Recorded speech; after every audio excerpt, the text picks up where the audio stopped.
Order the Wednesday, April 17, 2024 City Council meeting. Anything to report? No, Mr. Mayor, there's no reportable action. All right, we'll now have the Pledge of Allegiance led by Council Member Alleman. Yes, today in my place, I am incorporating one of our local elementary students. So Spencer Hake is a fourth grader at Highland Elementary, and he is going to lead us in the Pledge of Allegiance. Put your right hand over your heart. Ready, begin. I pledge allegiance to the flag of the United States of America and to the republic for which it stands, one nation, under God, indivisible, liberty and justice for all. We're now going to have a RSO Chaplain Ball. There you are, sir. Good to see you. Well done, young man.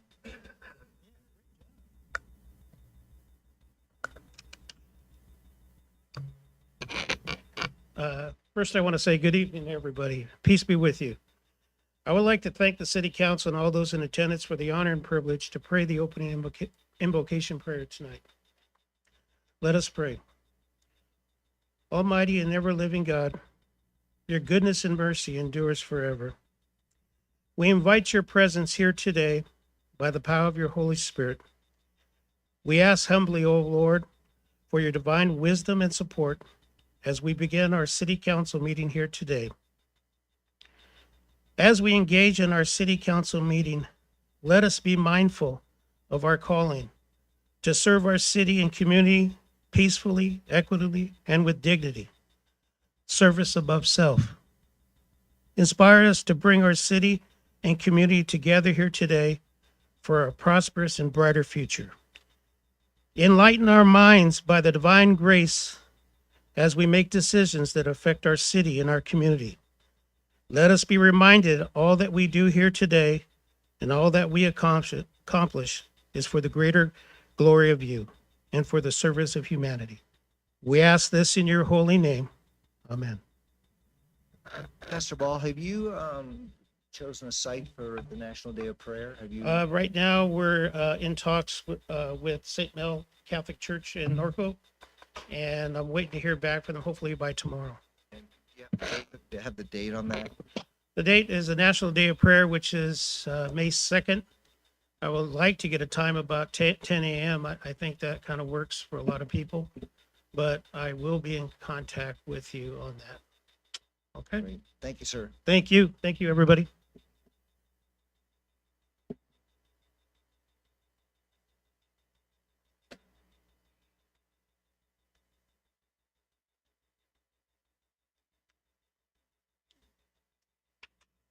Sophia.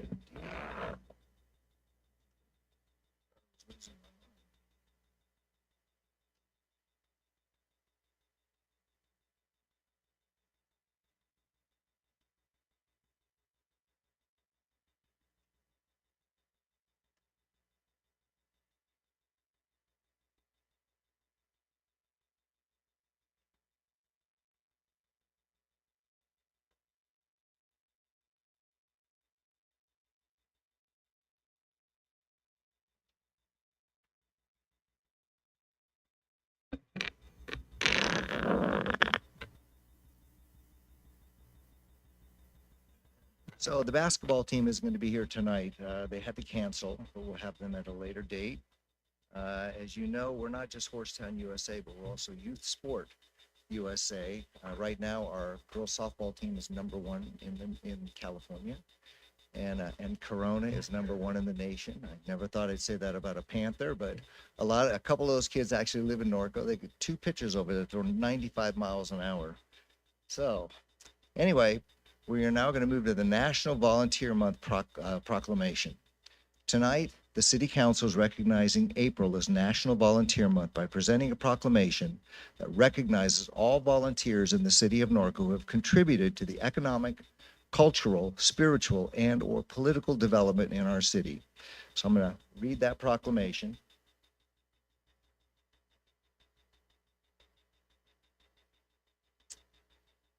Whereas in 1974, the United States government first established National Volunteer Week to celebrate the impact of volunteer service in our committees. And whereas in 1991, President George H.W. Bush declared April as National Volunteer Month as part of his 1,000 Points of Light campaign and dedicated the month to recognizing the importance of volunteering and honoring the significant contributions volunteers make by generously donating their time and talents to worthy causes.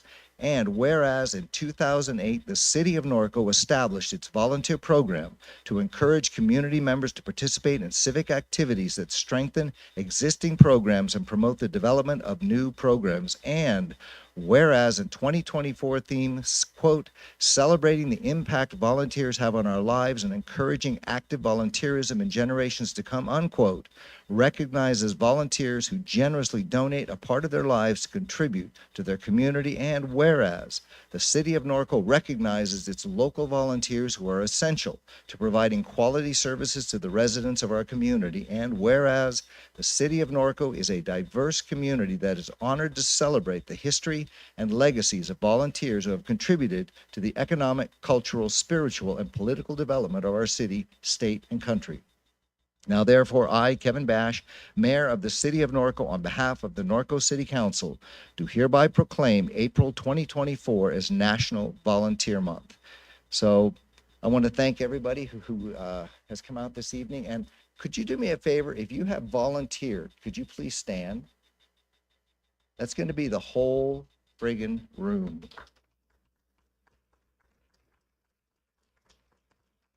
So next up, I'd like to invite Daniel from Norco High School Just Serve Club to give a brief presentation on some of the contributions their clubs make as volunteers in the city. That's you, sir.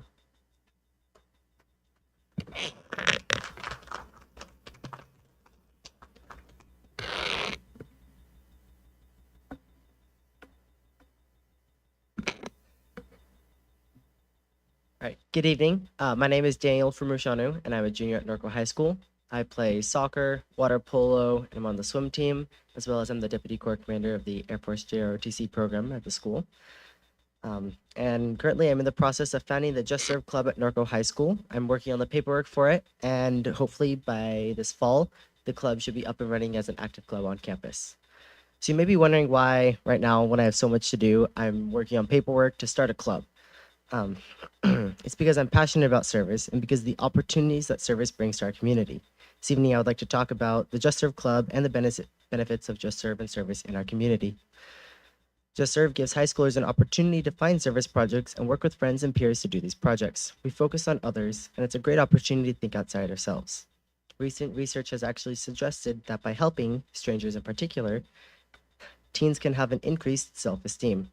Researchers speculate this increase in positive feelings towards oneself is because serving strangers, compared to family members or friends, represents a relatively high-cost behavior, something that goes above and beyond the usual norm.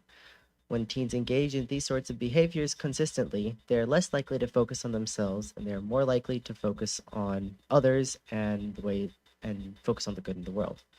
They also gain self-confidence by helping others and seeing that they are important and needed in their community. So I'm a little bit of a nerd. I love to learn, and I love statistics and information. So even though I'm fascinated by these correlations between service and positive outlooks by scientists and researchers, when it comes to Just Serve and service, I don't want to be part of it just because of the science, but because I actually care about service. Since I was a little boy, my parents would take me with them to serve. Both of them stood up when you asked for people who have served in the community, and proud of that. And they took us with us every time they went to serve because they wanted to set that example for us, to show the positive feelings that it has impacted their lives. The Just Serve Club takes both projects from the website and does them, as well as we can look in our community to find service opportunities for the club members so that everyone who's a part of the club is able to have those positive feelings with their involvement in the community. So by working as a club, it's on the forefront of my mind to look outside of myself and not just think of service as something that I would like to do someday when I have the time. Even though our club is not started yet on campus fully, I have been able to help and serve in our community previously. I've done projects with some of the Just Serve clubs from other high schools in our district. With the Just Serve Club at Corona, we visited the Corona Post Acute Care Center on a number of occasions, took cards, and sang songs to brighten their spirits. In January, I participated in the Color a Smile project, which distributes cheerful drawings to senior citizens, troops stationed overseas, and anyone in need of a smile. Another service opportunity that I was able to participate in is to create Valentines of Love for the staff at the Harrison Hope Center in February. Through the Just Serve website opportunities, I was able to participate in a Christmas drive-through food drive, passing out bags of food to people to help make their holiday season fuller. Our Just Serve Club will also continue to participate in the Norco City cleanup days and other city opportunities, just as the Just Serve clubs in Corona helped with tree planting locally and other community events. All of these are opportunities we'll continue to promote throughout our club, Norco High, and our community. The Just Serve platform does not guarantee volunteers, but it does coordinate and it does not coordinate volunteers, but it's a tool to help organizations such as our city's events and other organizations that you guys are involved with, I'm sure, to help find volunteers and for volunteers like me and the other Just Serve clubs throughout the Corona Norco School District or Corona Norco area to find service opportunities. It's a website that helps promote a way of life. The club statistically will help teens have a more positive teenage experience, as well as get us ingrained in our communities and build the foundation for a service-oriented lifestyle. This weekend, April 20th, is the Global Youth Service Day, sponsored by the Just Serve High School Clubs. Youth through the Corona Norco area and members of the Just Serve clubs through CNUSD have partnered with the Ronald McDonald House to assemble bags of snacks for families of children who are currently at the hospital. The Ronald McDonald House is steps away from the hospital, and this will provide relief for those families going through a difficult time. If anyone's interested in learning more about that opportunity, they can go to the Just Serve website and look it up if anyone's interested in participating. Also this weekend, or other Just Serve clubs are also serving through their communities with listings on the Just Serve website for things such as dog walking, local park cleanup, as well as a service fair in Huntington Beach. I'm looking forward to when my paperwork is completed and we are an official club, but in the meantime, I'll continue to search the Just Serve website for posts and opportunities to serve my community. If you know of opportunities, please connect with a Just Serve specialist to get service on the website so we can get out and get in our communities and serve. Obviously, each of you care about our community or you wouldn't be here tonight. So thank you for all that each of you do to build our community. As we all work together on Just Serve, although we live in an area where cities run into each other, it's big and kind of loud, we can still feel the very small town sense of community that we have here in Norco. We love living in Norco, and I love making a difference. As our club gets started, I look forward to both creating service opportunities as well as serving alongside my peers and you all here tonight and building our community together. Thank you.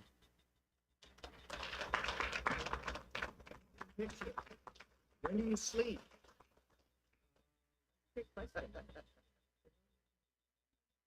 Can we get you guys to stand up?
Norco City Council would also like to recognize April as Donate Life Month by presenting a proclamation that recognizes all organ donors in the city of Norco who have helped save lives each year.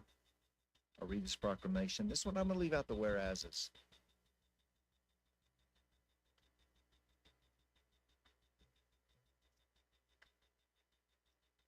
Proclamation.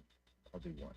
Whereas organ, eye, tissue, marrow, and blood donation are life-giving acts recognized worldwide as expressions of compassion to those in need, and more than 110,000 individuals nationwide and more than 23,000 in California are currently on the National Organ Transplant waiting list, and on average, 22 people die each day while waiting. And the need for donated organs is especially urgent in Hispanic, Latino, and African American communities. And a single individual's donation of the heart, lungs, liver, kidneys, pancreas, and small intestine can save up to 8 lives, and the donation of tissue can save and heal the lives of more than 75 others. And organ donors saved more than 46,000 lives last year, the most ever.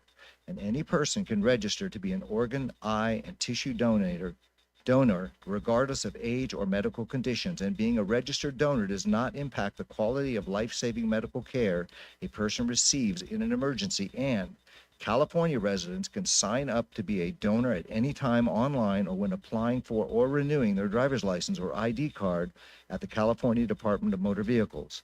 Now, therefore, I, Kevin Bash, Mayor of the City of Norco, on behalf of the City Council, do hereby proclaim the month of April 2024 as DMV/Donate Life Month, and encourage all Norconians to check, quote, yes, unquote, online when applying or renewing their driver's license or ID card at the DMV. I want to thank everybody for coming this evening to participate in this Donate Life, and I'd like to invite Catherine Mance from One Life Legacy to speak briefly on the organization and their mission. Nice to see you again. Good to see you. Thank you for having me back again this year to share with you the importance of organ, eye, and tissue donation. So my name is Kat. I am the mother of 3, one of whom will forever be 11 years old. So my son Christopher was born big. He came into this world at 9.5 pounds, and when he passed, he was 5 feet 4 inches. He wore a men's size 11 shoe. He was a giant 6th grader. Christopher was also autistic, and autism looks a little different on everyone that has it. My son Chris was certainly unique. He had an imagination that held worlds inside of it. Whenever he fell in love with a character or a toy, he didn't outgrow it like most kids do. He would just add it to the ever-expanding universe inside his head. In Chris's universe, Thomas the Tank Engine went on adventures with Batman and fought off the evil robots from Five Nights at Freddy's. Chris loved to play in his universe using Legos and action figures and miles, I truly mean miles, of toy train track. Unlike many autistic children, Chris didn't shy away from affection. He was the first one to want a hug or to need to cuddle, and he would come barreling, Kool-Aid Man style, barreling into a room just to shout, "I love you!" And he would go barreling right back out again. I really missed that, hugging my big little boy and hearing him tell me he loves me. Sunday, October 22nd, 2017, started like any other Sunday in my house. My husband had already been for his early morning run, and I was off to church. "I love you, monkey. See you later," would be the last words that I would speak to my conscious son. A few hours later, he would be found tangled in his therapy swing, not breathing. The first responders were able to get him breathing again, and they rushed him to Kaiser.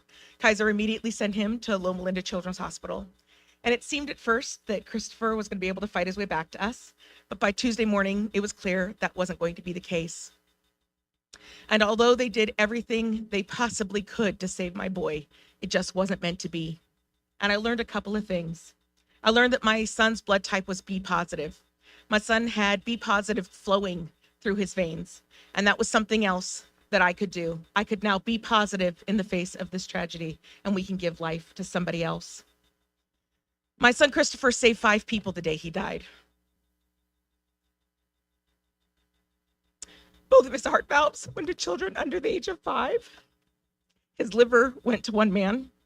His kidney and his pancreas went to a man named Christopher, who I just found out today is about to be a grandfather. Chris's other kidney went to this amazing little boy named Eddie. Eddie was born with dysplastic kidney disease, and he spent the first 3.5 years of his life in and out of hospitals fighting for his life. When his family finally got the call that there was a kidney for Eddie, he was on dialysis 10 hours a day. That was 6.5 years ago. Today, Eddie is an energetic and active 10-year-old. He plays baseball and soccer. He's joined the Boy Scouts and he is in the 4th grade. And although my son Christopher will never again go to school, this should be his senior year, or play outside, I now have the great joy and pleasure of watching this little man live his very best life because of my little man. Organ donation matters.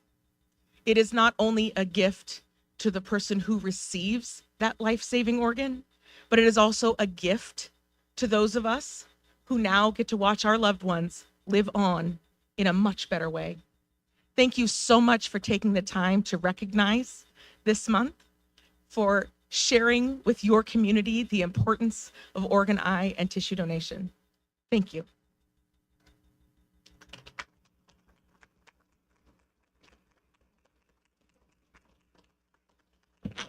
I'm going to go off script just a bit. And the reason is we actually have, it's funny, we have a volunteer who actually is alive today because somebody gave him life. Jeff, do you want to say a couple of words briefly?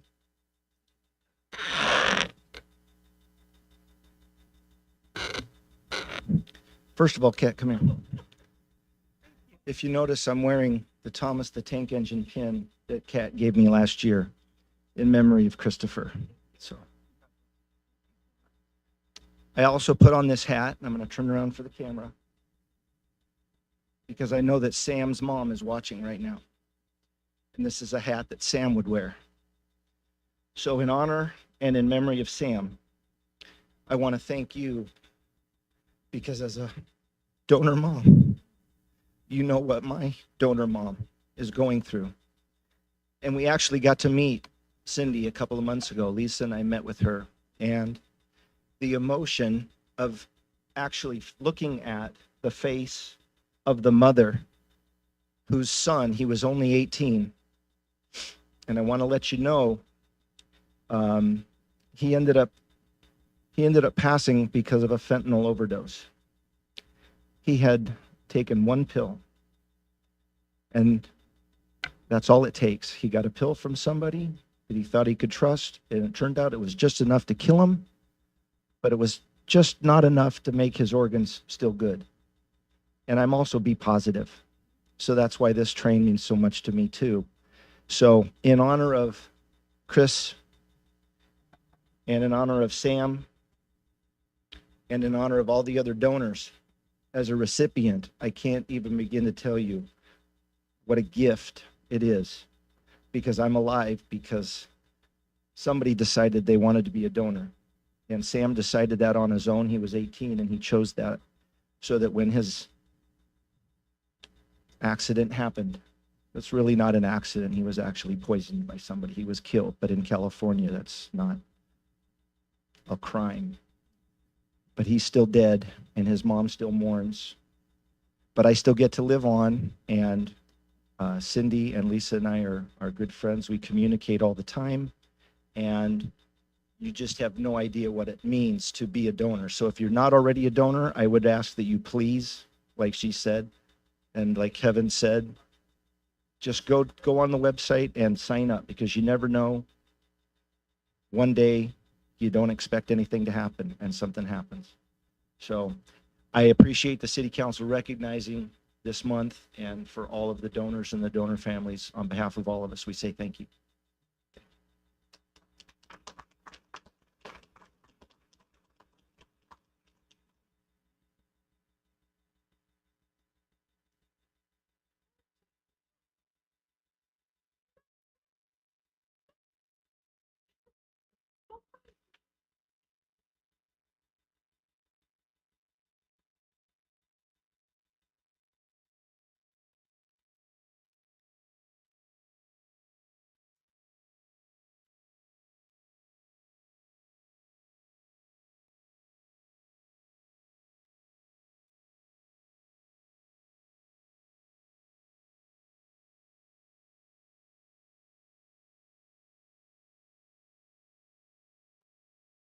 Next person I'm calling up, if you ever need somebody who sings the national anthem, call this lady, get her daughter to come right away. She does an outstanding job. I'm going to call up Kayla Brown, CPRS president. the Award of Excellence in Design for the barn at Ingalls Event Center.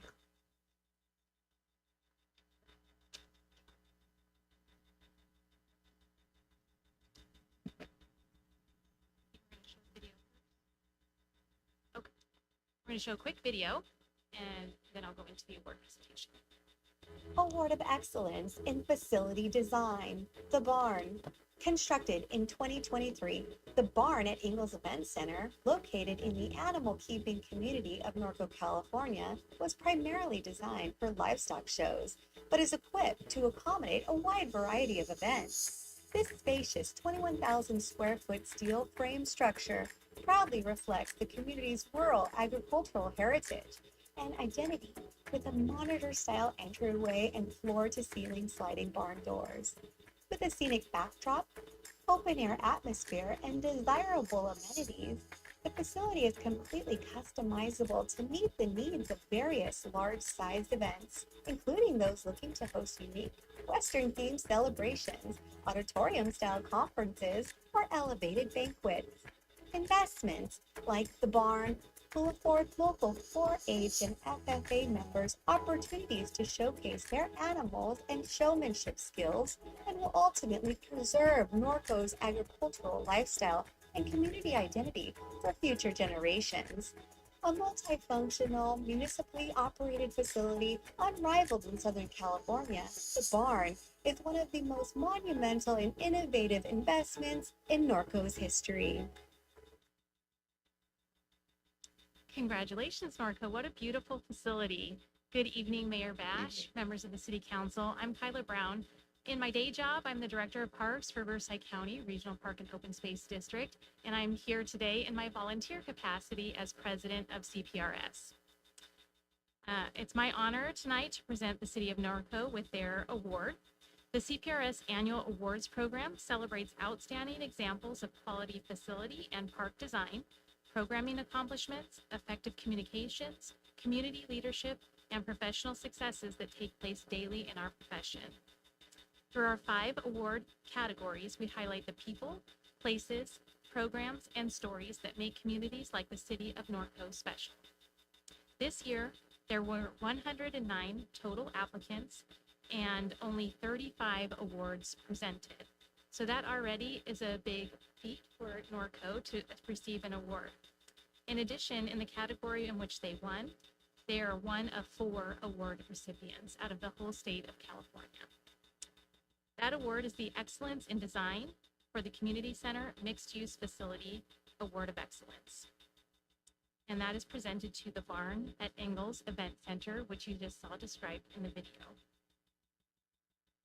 I am pleased to present this award. Really beautiful, and tell you a little bit about it. This award is unique. It's one of a kind. And for the past several years, we've awarded awards from, these are handmade by artists from an LA-based nonprofit called Piece by Piece. Not only is it a unique piece of artwork, but CPRS is helping people who were formerly unhoused and low income. They make marketable skills, they now have marketable skills, self-confidence, and an improved quality of life, as they now are employed to make these. And we're just a piece of that for that community. So congratulations, and I would love to present you with your award. There's also a little display that shows highlights of the award that you've won.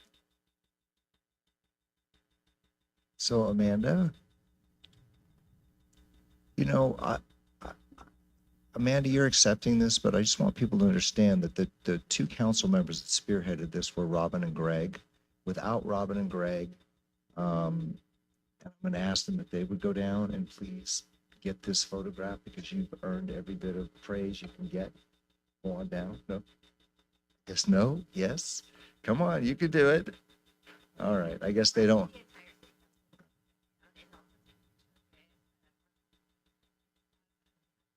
Perfect. All right.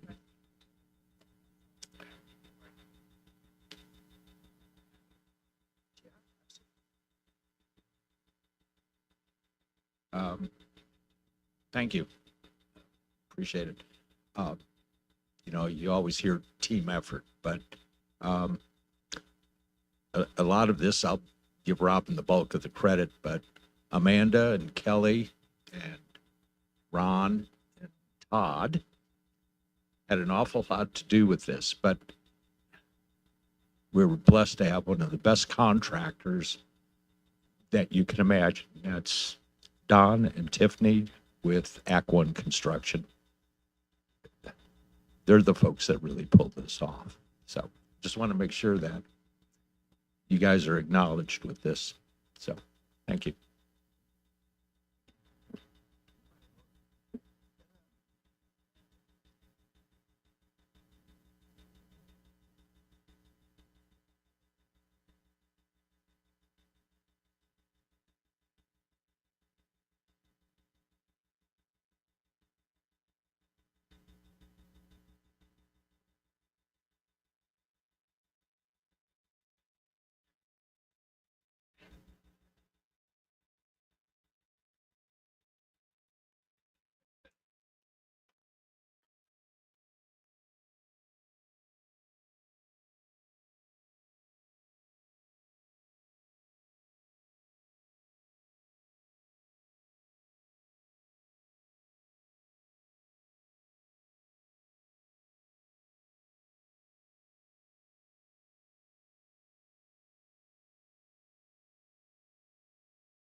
So this is kind of a different night.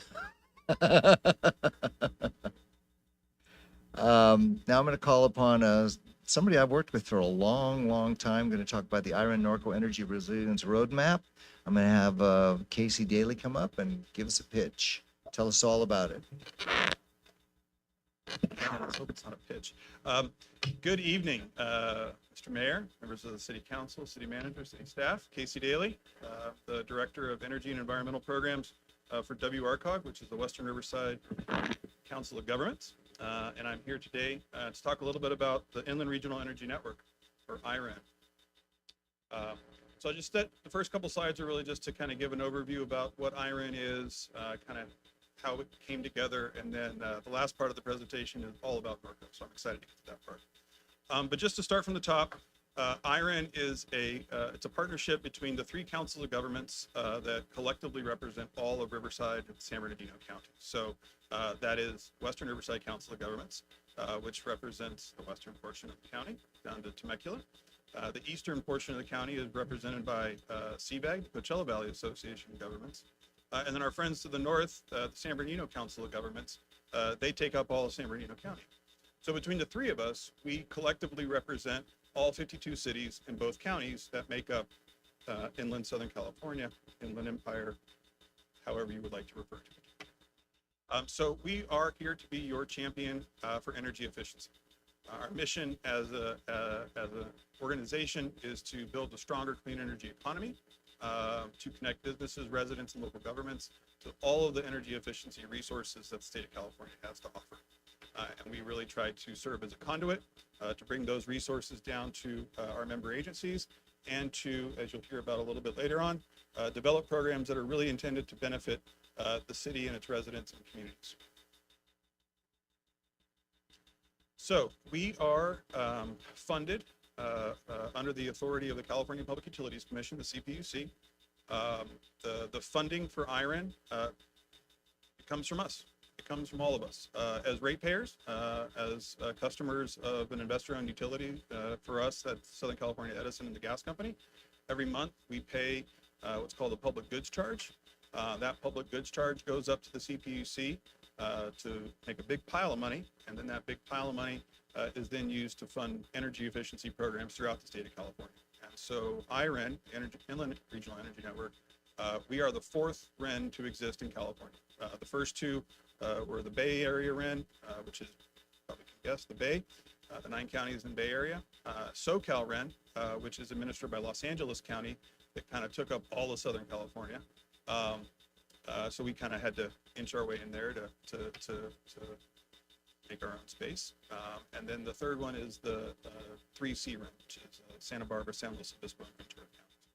I say that all by way of background to say that we are funded to focus on 3 distinct areas. Our funding is through 2027, and the way this thing works is we submit a business plan every handful of years to the commission to say these are the programs that we would like to run, and this is how much we think it's going to cost us to do it.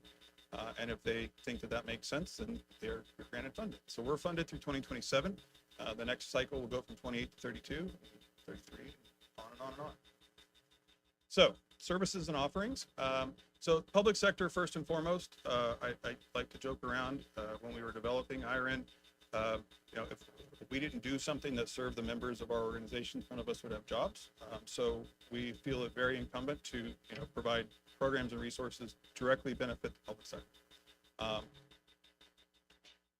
So the technical assistance aspect of IREN is really geared, and I won't read through all of these, but is really to kind of act as extension of staff, help to support activities that are going on, identify, do strategic energy planning, help to understand where you're spending your dollars on energy, if there's opportunities to save that energy, as well as bringing in outside resources. The state of California has a litany of programs that are out there, and it's very difficult to track them all. So part of what IREN is here to do is we're here to serve. We're here to serve our member agencies and to bring those resources to bear here in the region. So one of the kind of the cornerstones deliverable for public sector program is the Energy Resilience Roadmap. I will be getting into the specific Norco roadmap here in just a second, but this is really to provide a high-level overview of where your energy is being spent and how much you are spending on that energy. And at some point, you all will get a copy of the city's roadmap because you have one. The second kind of piece of the technical assistance in the public sector is our Building Upgrade Concierge, or BUC. And what this is, it's a software platform that it's a cloud-based software platform. City has access to it, city staff has access to it, and it allows for us to work with the utilities to obtain your data. You're obtaining your own data. We're not doing it. We're just facilitating. But we work with the utilities to obtain your utility data and then upload it into the system so that you can actually see where your energy, how you're spending your energy, where you're spending your energy. And it allows to kind of get a benchmark of at what point in time, your energy spikes are. There was a nerd here earlier that was talking about stats and numbers, and I'm a data nerd myself. Normalized metered energy consumption, or NMEC, you will find that the CPUC loves their acronyms. So we call this cash for kilowatts. That's the name of this program. This is direct incentives. So of our roughly $10 million a year budget, about $1.5 million a year is earmarked and can only be unlocked. It's earmarked for incentives for the cities to complete projects that result in energy savings. And so for every kilowatt of energy that's saved by a project, there's a direct cash incentive associated with that. I've gotten this far in the presentation, and I forgot to mention all of this is no cost. So maybe that's why it sounds like a pitch. But again, as I mentioned, we've already paid for this. We're ratepayers of the state of California. We've already paid for all of this. You've already paid for all of this. So this is just bringing those resources together. So everything that I'm talking about today is no cost, 100% no cost. Second program is our Codes and Standards program. This is really geared towards working with local building departments as well as the building industry to help ensure compliance with Title 24, which is the state's building energy code that gets ratcheted up every 3 years. And so we have workshops, seminars, trainings that are virtual, recorded, so that whether it's building officials or folks from the building community, contractors, engineers, architects, et cetera, have access to training to stay in compliance. These are some of the variety of areas in which our Codes and Standards program provides support. We have solar app and permit ready app and all sorts of other applications that are helped to streamline the permitting process at City Hall. We have some trainings coming up. You can see here. I won't read through them all, but we are doing pretty regular events. All of these are available again at no cost. And for anybody that's interested, these all are considered to be continuing education credits for the International Code Council, which is pretty cool if that's your world. So the final program is our Workforce Education and Training Program. This is the one that I get most excited about because it directly relates to helping lift up the workforce of the region and putting them into positions to, ideally make a good career in the world of energy. And so the Workforce Education and Training Program, this is our goal, ensure there's a trained workforce. I can really just point to our fellowship program and the fellow that Galilea. So the first program that we stood up at IREN earlier in 2023 was our IREN Energy Fellowship Program. WRCOG for a number of years ran a fellowship program that was fairly successful. And as we were standing up IREN, we knew we wanted to do something very similar to that. And so we partnered with Civic Spark, who is a nonprofit. They run the Civic Spark Fellowship Program throughout the state of California, their AmeriCorps program. And so we partnered with them to fund 27 fellows a year throughout the inland region. And the reason we have 27 funded, I mentioned before, there are 54 public agencies throughout Riverside and San Marino County. So that means every year, every other year, a city should be able to get a fellow to help support them in IREN activities. However, the city of Norco is very special. So your fellow is coming back for year 2. So we're very excited about that. Woohoo!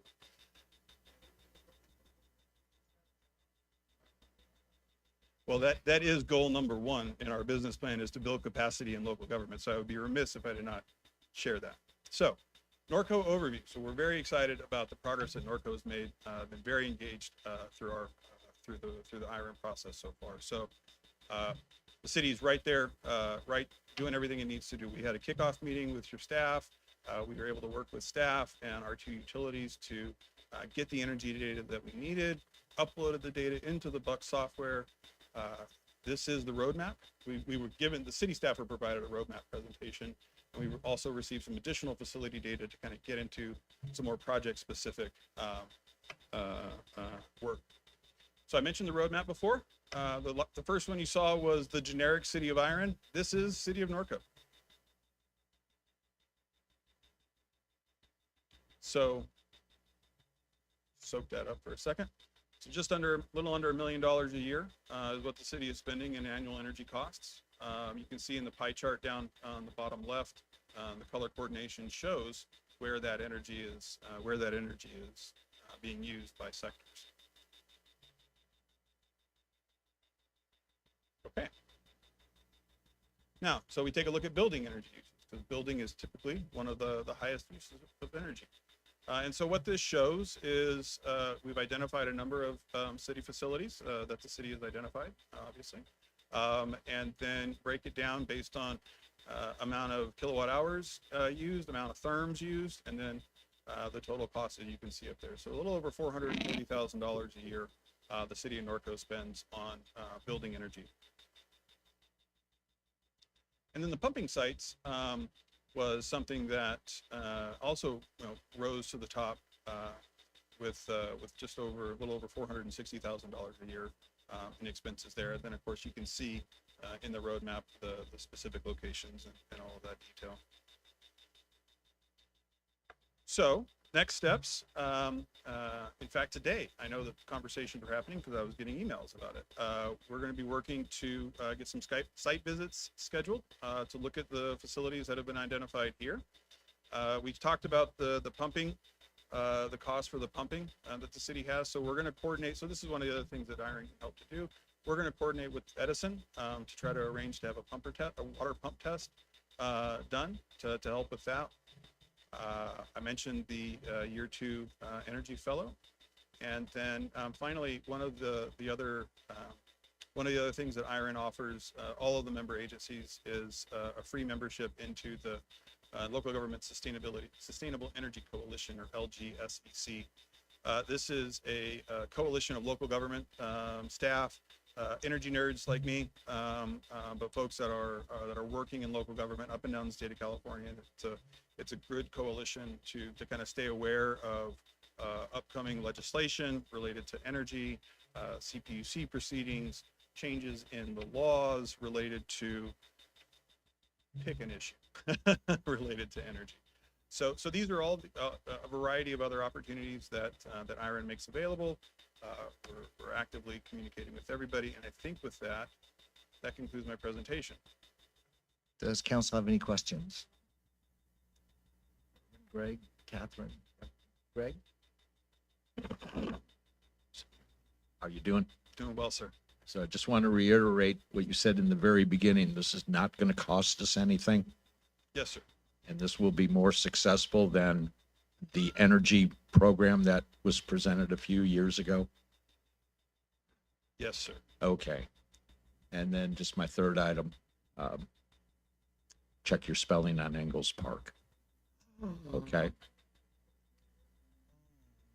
So don't worry about it. Get that fixed up. Yeah, well, that's my responsibility. So I take the blame for that one. Sorry. I'm going to tell your boss. But Yeah, you you got. you're gonna keep the tump fees coming though our way, right? That's a different shop. That's, Okay. The tump fees will be coming. Yes, I can tell you that. We need that money. Okay. Yes, Appreciate it. That's a different shop. Yeah. Catherine, Good to see you again. Thank you, sir. Robin? Thank you very much. Nice to see you again. Thank See you, sir. See you in 2 weeks. And Mayor, if I may, just a shout out to Amanda for leading these efforts for our team and working closely with IREN folks, and also alongside Galileo, coaching her and using her skills and talents. So we're glad to have both of them. We already know that Amanda's awesome. All right. Moving on to city council reports on regional boards, starting with Councilmember Grunmeyer. This afternoon, we had the city schools meeting. Got a little bit of a revamp on that particular committee. All of the principals or an assistant principal from each of the Norco elementary schools, the principal from the intermediate school and high school were there along with district staff. So it was good to hear reports from each of the administrators at the schools and what they're doing. And then our police and fire were also able to share some reports at the meeting too. Councilmember Alleman. Yes, nothing to report at this time. Tomorrow I have a Board of Trustees meeting for our mosquito and vector control district. Councilmember Hannah. Thank you, Mayor. This Saturday, RTA will have the trolley here for the parade. It's a free ride if you want to ride in it. And report the total ridership for February was up 6.7. For the year, it's up 11.8, which is good. They're going over from when we took a big dip during the pandemic. And April the 22nd, which is Monday, they'll be offering free rides on local, commuter linked, and Go Micro buses for Earth Day. And free ride Fridays will continue through June the 28th. And the low carbon transit operations program continues to bring free and discounted rides to Riverside County residents. And this summer, 25-cent rides are back from June 1st, August 31st. You can go anywhere you want to for a quarter. And the free fares for the youth, 18 and under for 1 year. And the transit passes for teacher aides who teach disabled students to ride fixed route services. And free fare days through 2024 and 25. And something else I just read yesterday, and then they got a story about it here. And I don't remember what city it was in the United States that started this, but the covered bus stops that you see, cities are now planting flowers on top of them. They put a flower bed on top of them, so that way that the bees will have food to pollinate and everything there. So that's a good deal. I don't know. I think we've got, 3 covered ones in town, or 4. That's all I have, Mr. Mayor. Sir. Mayor Pro Tem Newton. Thank you, Mayor. Well, last week, attended the Chino Basin DeSalter Board of Directors meeting. I do have one question. Do you or Lisette, did we get the letter out? Well, we have a small rebate coming, and we just had to put it in writing. So, but I had asked at that meeting, and they hadn't received anything yet. No, Chad already got it out. It probably just crossed in the mail. Emailed to. Okay, good. All right. So that's all I had for regional boards. I did want to mention, yesterday was Rose Eldridge Day. And so I popped in over there.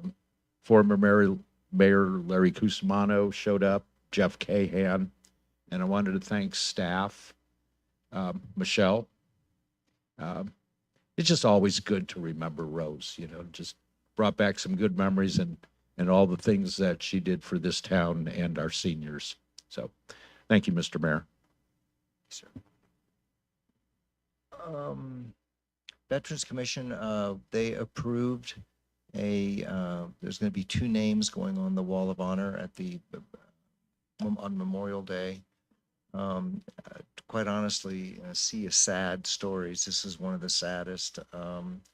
It's a sailor that they put in a dinghy, and he was within 5.5 miles of the Bikini Atoll first bomb blast experiment, and told him to turn his back to the bomb blast and close his eyes.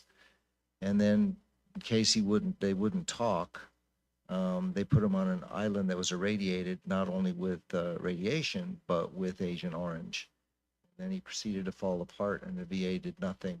My hope is that the daughter, they tried to get rights. I tried to get money for both the wife and the victim, and it looks like she is going to get some money. I hope so. Fingers crossed. I couldn't go to the Rose Eldridge, mainly because I was doing my training. I'm judging a scientific contest for the Tech Bridge. So they're going to be talking about missiles and all kinds of stuff. So I had to get a lot of training.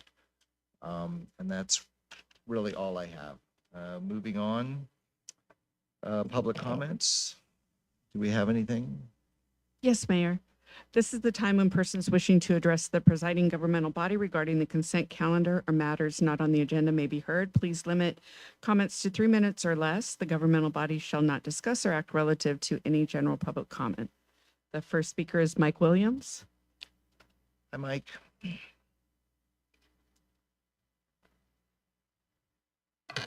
Good evening, Mr. evening. Mayor, council, staff, residents. Mike Williams, 15-year resident, and member of the Stuck Commission. Thank you for the opportunity. I, along with so many residents, had the opportunity to see the work on the 2050 plan. It was rather interesting.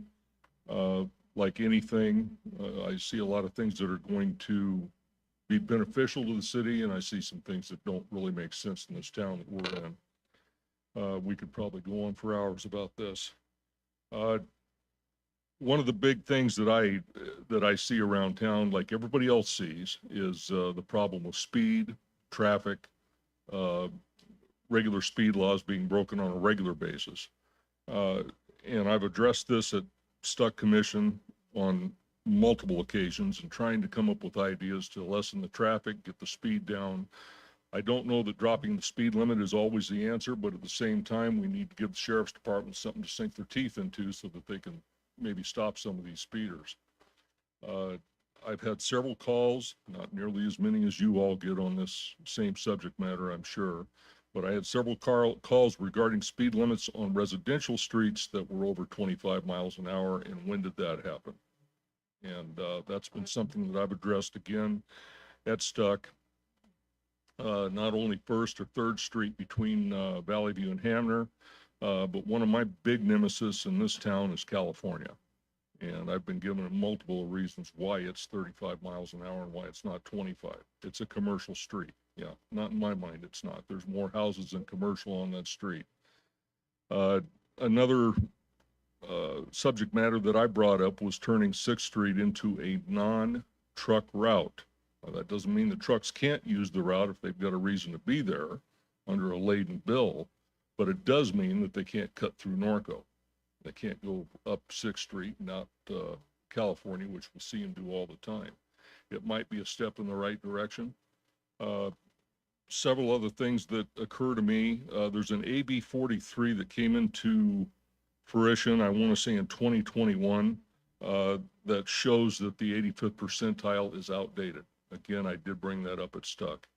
I would ask the council to have Stuck take a look at this from your direction and let us peruse through this and see if we can get some of these speed limits under control a little bit better.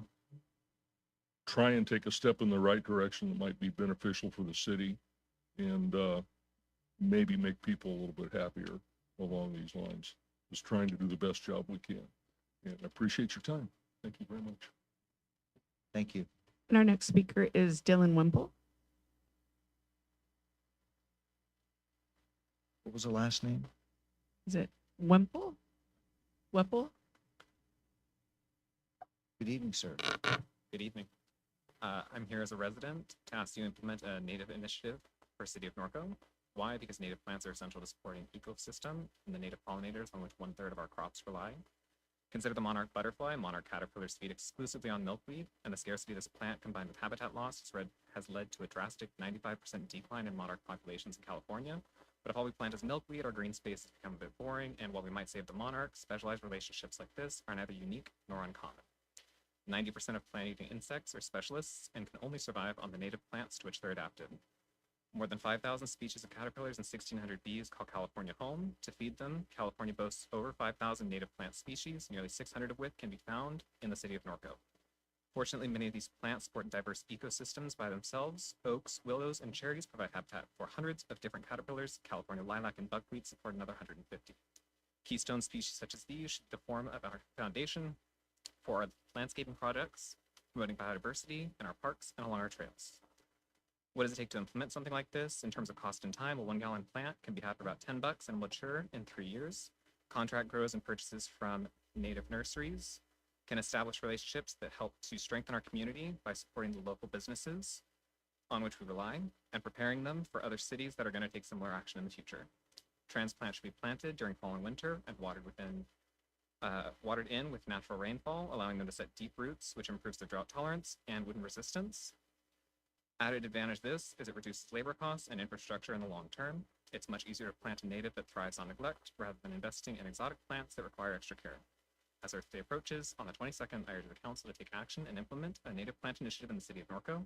There are many resources to aid in this effort, such as the California Native Plant Society, the Riverside Corona Resource Conservation District, and the Xerxes Society.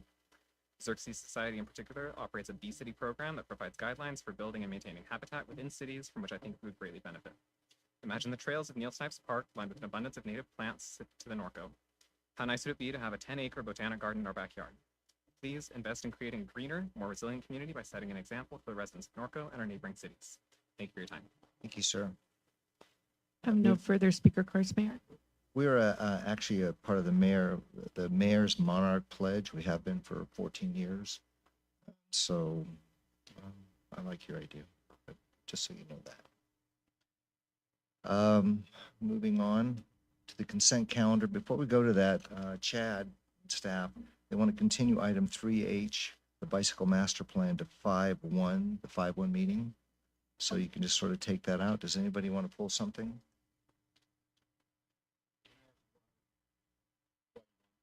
Sure. Sure, please. We determined there's a potential error in the report related to the bus stops, and we're trying to get clarification. We need to get clarification from RTA because there are many more bus stops shown on Hamner Avenue than are shown on RTA's website. So we need to get clarification of whether or not they're servicing those locations or they are not. We just want to make sure we have an accurate document. Right now, we're not showing all the bus stops I think that should be on. Will we be able to get this out in our communication platform so the residents have a chance to review it also? With your changes, the additional information you're trying to. It would collect? be in the next packet as far as explanation of Okay. why it's brought back and what was changed. We'll specifically identify what the change was in the next council item. Okay, on the next agenda. Yes. All right. Okay, any items to be pulled from the consent calendar? Move to approve. Your second? Second.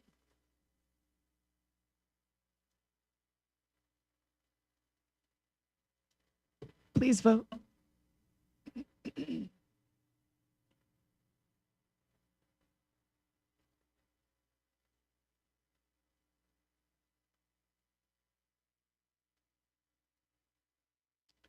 Motion passes unanimous. Thank you. Moving on to 5, legislative matters.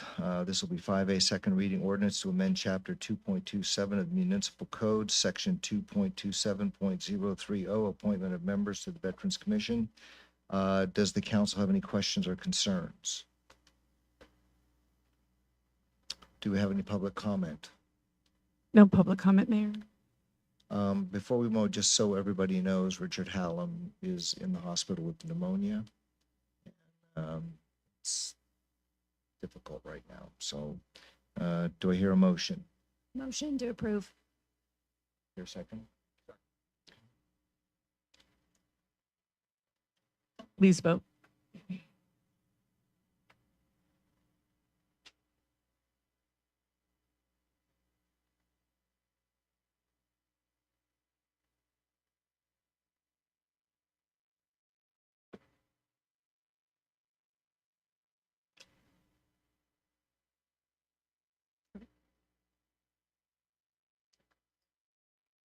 Motion passes unanimous. Okay, I didn't vote. That's all right. Moving on to public hearings, the order of presentation for public hearing items. 1, staff report presentation. 2, council questions of staff. 3, open public hearing. 3A, public comment. 4, closed public hearing. 5, council discussion and action. Moving to 6A, Lori? Thank you, Mayor. And Alma sends her regrets. She's very ill this evening, so she's not able to be with us in person or on Zoom. The item before you tonight is a zone code amendment, adding farm worker housing as a permitted use and establishing farm worker housing development standards as required by our housing element. The council will recall in October of 2022, the city's housing element was certified. And as part of that certification, the city committed to the implementation of various housing programs designed to accommodate housing construction.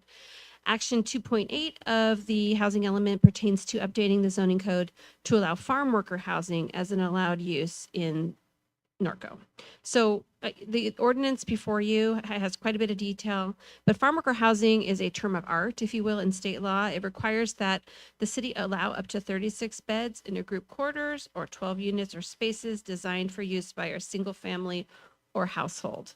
So essentially, this is just providing that this could be an occurred use. We do not have any interested uses, as far as I know, for this use, but we did commit to do it. So this zoning code ordinance update is in front of you.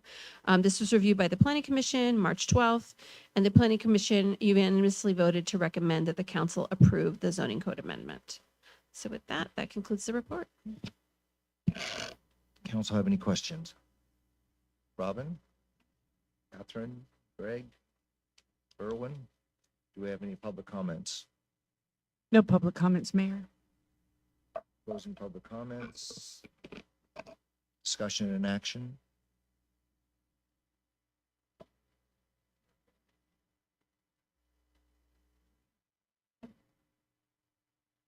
Button to work. Motion to adopt ordinance 1114.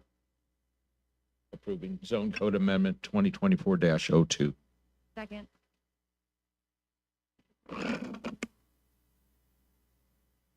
Mayor, can I read the title? An ordinance of the City Council of the City of Norco, California, approving Zone Code Amendment 2024-02, a city-initiated amendment to Title 18, Chapter 1813, A1 Zone Agricultural Low Density, and Chapter 1830, General Provisions Miscellaneous, adding farm worker housing as a permitted use and establishing farm worker housing development standards as required in the city's certified housing element. Please vote.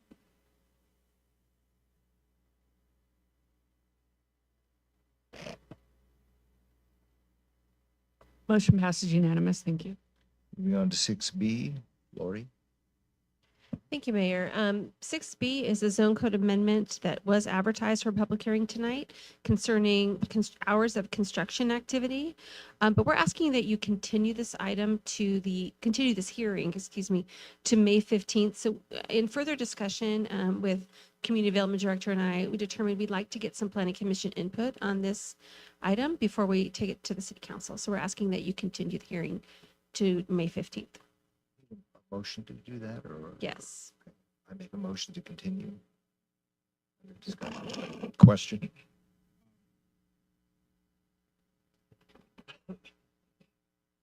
Construction hours, that ordinance, it's basically two statements. Monday through Friday, start at 7 o'clock. Saturday and Sunday start at 8 o'clock. What's driving this? And I understand your reason for continuance. You want Planning Commission to look at, but what was wrong with this ordinance? I think the staff is recommending that we consider no longer allowing construction on Sundays. We were discovering that we're the only community in the area that's allowing Sunday construction, and we do get neighbor complaints about Sunday construction. So I think that's the gist of what's in the recommendations, as I recall. So, but we did want to hear, even though this isn't typically in the purview of the Planning Commission, since they do interface with the building community, we felt like it would be helpful to get their input before we bring it to you for the public hearing. Well, all our unpermitted work is done on Friday, Saturday, and Sunday. So how are we going to work that part out? So thank you. This just construction companies that. This is just construction companies. It's on. I am not certain, Councilmember Hannah. I believe it extends to all construction activity, not just construction companies, but I'm not certain about that. So without Steve or Alma here, I'll make a note of that and we'll be sure to address that in the public hearing. Yeah, they better clear that up because a lot of people do, a lot of homeowners do their own construction and whether it's legal or not. Thank you. I mean, Sunday is a day when you repair a roof and you do different things like that sometimes. And I don't know if that's, you don't need a permit. It's stuff you're just working on. Catherine? Robin? Do we have to open this to public here? No, we don't, Mr. Mayor. We're actually continuing the public hearing to a date certain. That's why the motion is required. So we don't have to do this. All right, well, then I have a motion. Do I need a second?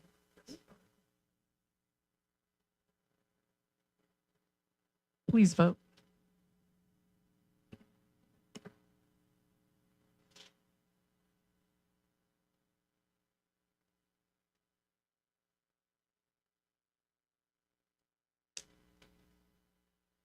Motion passes unanimous. Moving on to city council and staff communications. City staff, anything you need to let us know about? All right, city attorney. You're getting your ball and married. Yes, I'm ball and chaining on Saturday. That's right. Congratulations, congratulations. Wonderful woman. She has to be. Yes, patience of a saint. Yes. Yes. Marry a lawyer. Where's the reception at? Black gold golf. Congratulations. Thank And you know, you get mad at her, you know the moves, man. You can. Lori. Berwin. Yeah, I'd like to sometime in the near future, put it on the agenda for us to have a discussion about how we can entice more volunteers in the city, like with these big events we have coming up, Horse Week, Posse, and the fair. They all run with a lot of volunteers on there, but we need more, and it's getting harder and harder to get them. And I know last year that rural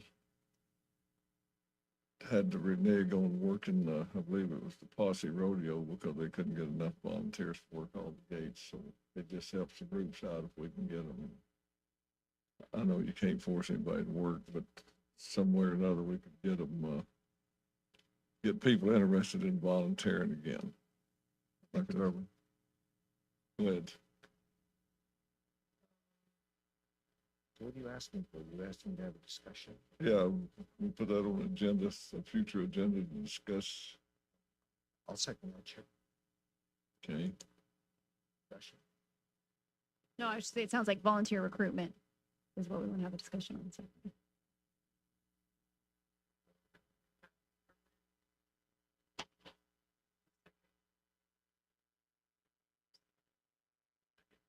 Please vote.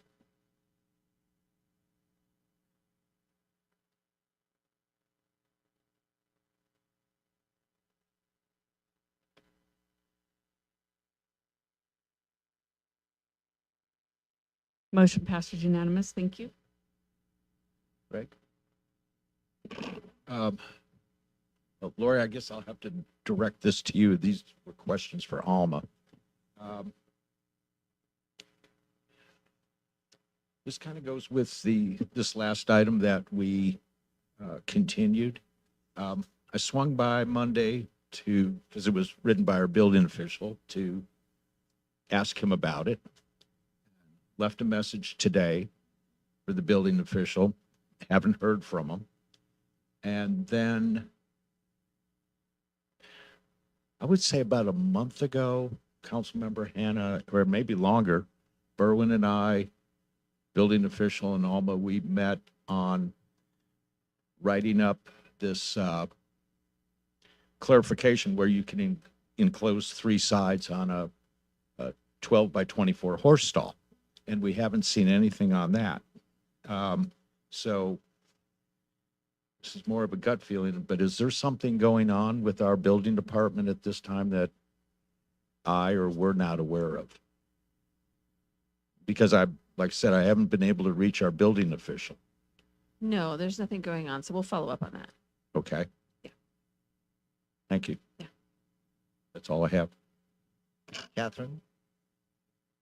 No, just want to, speaking of volunteers, I know that so many of our residents, and myself included, are looking forward to Horse Week. So I want to thank everyone who's been organizing and going to be volunteering at that. That's going to be great. And we had a public comment tonight about a native plant policy, and wanted to see if my colleagues are amenable to having a discussion about looking to see kind of what other cities are doing, and if we could put one in place to encourage the planting of natives in our community. So I'll make a motion for that discussion. if I can just under discussion. So Michelle, years ago when I was on the Park and Rec Commission, we did a native plant study for the entire city. Maybe we can dust that off. And I know that Amanda and Todd, when you planted by the memorial, you planted some native things, a few, not a whole lot because we needed color. But along with that motion, I would just direct you to maybe look at that because I believe that came out of Cal Poly Pomona. We hired them to bring it in. It was very thick. Chris Wyrick, if you remember, was behind that. So maybe we can dust that off. So with that, I think it's a great motion. And please vote.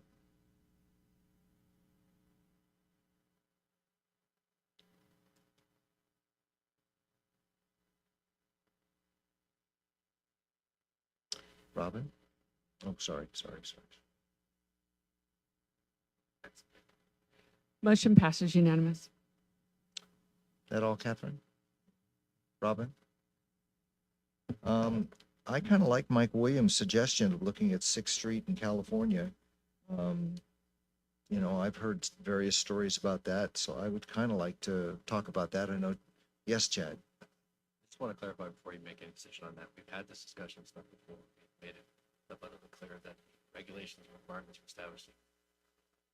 Speeds on the streets within our city are governed by state code. That I know. And how they're done. So unfortunately, like I said, we can't just arbitrarily make our speed limits what we want them to be because then they become undefensible in court because they're not justified based off the speed studies that the city has to do. So we're kind of in a quandary, although we may want to do something, we legally can't because then it becomes unenforceable. So that's the concern that we've explained in the city.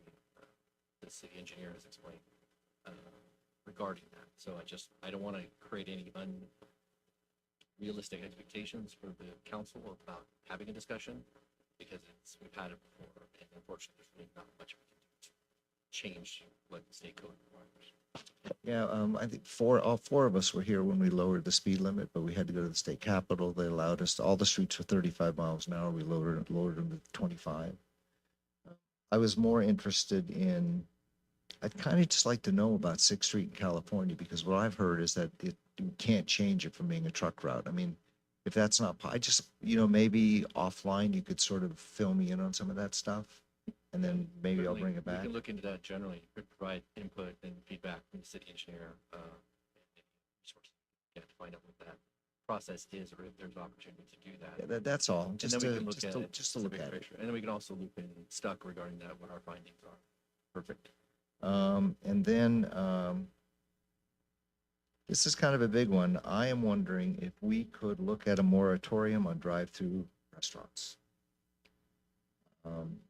We'd at least look at it so that we sort of stop them in the city of Norco, or at least look at what that would mean because we have a lot of them. Drive-through restaurants.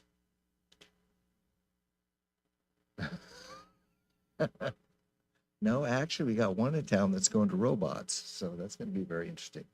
Anyway, I'd kind of like to look at that. We did it with car washes. That's a motion. Discussion? Just a discussion. Second, absolutely. Yeah, just discussion. I'm not saying do it, just discussion.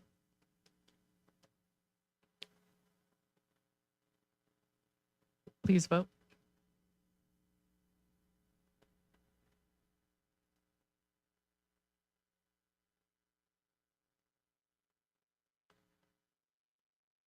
Motion passes unanimous. And then I would like another discussion. I met with a lady that just absolutely broke my heart.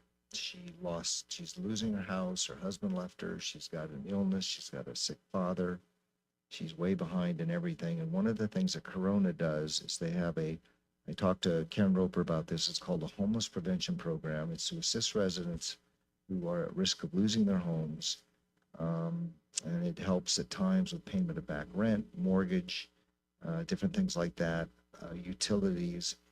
I know this sounds, her rent, her mortgage is $2,079 a month, which is not a lot because she's not going to find anything less than that. And I don't know, I was just talking to Karen Roper and there's a part of me that's like, take my mortgage, but sometimes people need a hand. And if you've been looking at what what some of the banks are talking about. There's a lot of people that are in very dire positions, and it's going to get worse. The economy, I don't know where the economy, truthfully, I have no clue what's going on right now. It's a crazy time, but I do know that a lot of banks are saying people are way behind. So I'd just like to have a discussion, maybe have Karen Roper talk to us about it, to at least just discuss what that would entail. Like I say, Corona has this program. We do not have it. If somebody loses their house, we have the ability to give them a hand, but we don't. If somebody gets behind, then I'm wondering that money that we talked about at the housing, is that money that can be used? We have $3.5 million sitting there. Can that be used?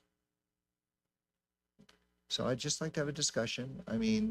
Again, I'm hesitant to, I don't want to, but man, this lady, she was really, her husband left her. She's not well, and it's really sad. So just a discussion. Make a motion to discuss that and have Karen Roper maybe fill us. Please vote.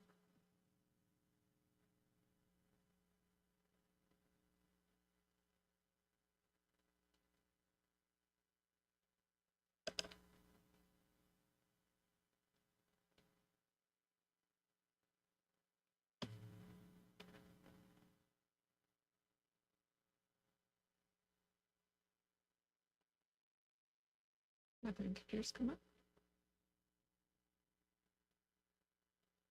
Yes, I. Motion passes unanimous. And with that, I'd like to close this meeting. Yesterday was April 16, 1967, 57 years ago. George Ingalls died jumping on a grenade, saving his platoon, and was awarded the Medal of Honor.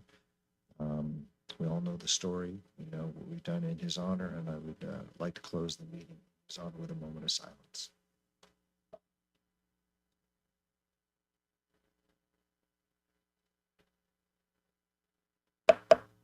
Thank you very much, everybody.